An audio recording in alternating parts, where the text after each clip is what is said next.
The main accomplishment of the civil rights movement was to finally give legal backing to laws that existed 100 years before the civil rights movement. But as the reality of a newly empowered political body became apparent, the old oppressors had to remake their image to appeal to their new potential voters. The Democrats mischaracterized a political move by the Republican Party to court Southern Democrats in a plan called the Southern Strategy. The immediate spin of the Southern Strategy was that Nixon tried to appeal to racist Democrats in the South by using the code phrase states' rights, harking back to the days of Southern secession when slaveholding states left the Union, citing that as their reason. It is overlooked, though, that many Southern Democrats joined the Republican Party because of their history of civil rights, not in spite of it. How many were ashamed to be associated with a party that would shut down public schools instead of letting children attend just because of the color of their skin? It was not Republican governors standing in schoolhouse doors. They were all Democrats. The governor is adamant.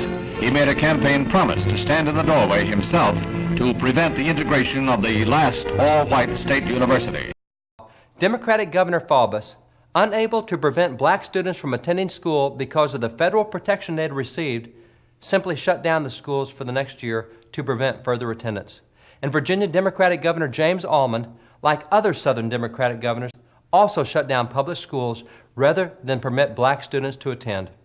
In 1960 in Louisiana, where Democratic Governor Jimmy Davis supported segregation, it required 4 federal marshals to accompany little Ruby Bridges so she could attend a public elementary school in New Orleans.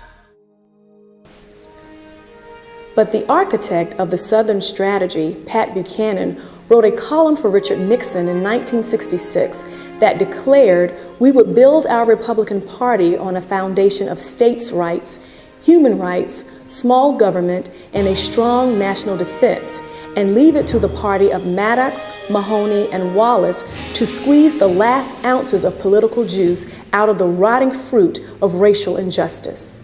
In that one sentence, it was clear that his meaning of states' rights had nothing to do with race, but with a more constructionist interpretation of the Constitution. A lot of controversy surrounds the Southern Strategy, but we hear nothing about the Southern Redemption, which was planned and created in the late 1800s to overturn all civil rights gained after the Civil War. Or the Southern Manifesto, which was the Democrats' response to the Supreme Court ruling in Brown versus Board of Education. After 100 years of civil rights legislation sponsored by Republicans and fought by Democrats, it is still speculation as to why the vast majority of Black Americans support the very party that has historically opposed civil rights for them. Something also happened that also really brought about blacks not just thinking about the Democratic Party, but actually becoming part of the Democratic Party. And that was when Barry Goldwater became the stand-up bearer of the Republican Party. So here comes Barry Goldwater from Arizona, and one of the things that he pledged, that if he became the stand-up bearer of the Republican Party, that he would not support civil rights. He would turn his back on civil rights. That message was so potent in the black community, that started the exodus of blacks from the Republican Party to the Democratic Party. But that wasn't it. Even then, Martin Luther King's father, Daddy King, was a Republican, was still very supportive of the Republican Party. So then we were very anxious in the campaign to bring Kennedy and King together. And we had set up a meeting for them to meet. And King was going to be very affirmative toward him, but not directly support him. King got arrested in Atlanta. That meeting never took place. We immediately, in the civil rights section, prepared a statement by Kennedy opposing his arrest and calling for his release. Coretta was 6 months pregnant, and she called me in panic when she heard in the middle of the night he had been driven to the state penitentiary 100 or so miles from Atlanta. And so afterwards, this colleague, Louis Martin, and I were saying, what can we do? Because Kennedy had said, no, I can't issue your statement because I've talked to the governor, and the governor of Georgia said he will get him out of jail if I don't issue a public statement. And Kennedy said, that's what we're interested in most, isn't it? And I said, of course. And so he couldn't issue a public statement. And I got the idea that, well, wait, maybe one thing he could do is just call Mrs. King and say, we're working on it, and you have our sympathy and our support, but not issue a public statement. And I told Sergeant Shriver that we had this great idea of something that he could do that would show his compassion and his support. And Shriver said, well, it's not too late, it's a great idea. He said, you were stymied in what we can do about this because of your agreement with the governor. But Mrs. King is distraught, and what would you think of telephoning her? And Sarge says Kennedy gave this big grin and said, that's a wonderful idea, do you have her number? He had her number and he dialed it, and he talked to her. And so then Bobby, when he learned, was absolutely appalled. He said, you probably lost the election. 3 Southern governors had said if we publicly support Martin Luther King, they'll throw their states to Nixon, and you're finished. No more editorializing or anything.